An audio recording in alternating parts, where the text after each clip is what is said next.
Finally, we arrived at grandmother's house. We visited her because it was her birthday. She lived deep in the province, a small, quiet village hours away from the city. We thought arriving a day early would be a nice surprise. The trip was long. The roads grew narrower the farther we went. Trees lined the highways like silent watchers, and the air changed, thicker, colder, as if we were being slowly pulled into another world. By the time we arrived, the sun had already dipped behind the hills, casting long shadows across the dirt roads. But the villagers were warm, friendly even. As soon as they saw us, they gathered outside their houses with smiles on their faces.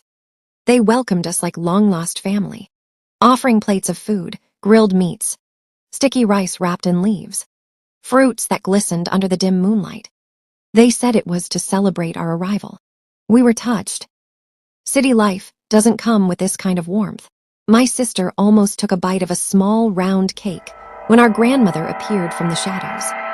She looked different, older than we remembered. Her face looked more tired, but her eyes were sharp. "Don't eat that," she said firmly, her voice low but urgent. She grabbed the cake from my sister's hand and tossed it into the grass. "Not here, not from them." We were confused. The villagers were still smiling at us, as if they hadn't noticed, or as if they had and didn't care. That night, inside my grandmother's house, she lit a single candle and made sure every window was shut tight. The air was heavy with silence. "There are things in this village," she said. "Old things, older than I am, older than this land. They look like us, they sound like us, but they are not human."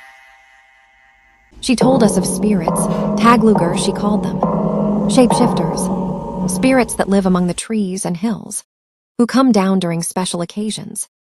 Drawn to celebration and life, they wear the faces of the dead, or of those who have gone missing in the woods.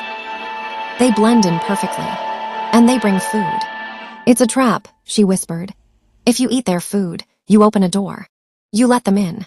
After that, it's only a matter of time before they take something from you. Your memory, your face, your soul." I didn't want to believe her, but that night, I couldn't sleep. I kept thinking about the villagers, how their smiles never faded, how their eyes never blinked, how not one of them seemed to age. At around midnight, I heard footsteps outside, slow, dragging. They circled the house. My sister clutched my arm. We stayed quiet, barely breathing. Then came the knock. Not at the door, but at the window. We didn't answer. We didn't move. The candle flickered wildly, though there was no wind. A voice came, soft, sweet. "You must be hungry. Come, eat with us." We stayed silent. "We made your favorites. Don't be rude." The doorknob turned, even though we'd locked it. Slowly, it creaked open a few inches before slamming shut on its own. The candle went out. Darkness swallowed the room. In the pitch black, we heard more footsteps, not outside but inside. We never saw what it was, but we heard our grandmother begin to chant in a language we didn't recognize. Espíritus errantes, marchaos, por siempre alejados, por siempre sellados. Que así sea, que así sea, que así sea. The thing screamed, a sound that didn't belong to any living creature. And just like that, it was gone. The next morning, we found footprints in the dirt around the house, but they weren't human. They looked like hooves or claws. We stayed inside until my grandmother said it was safe.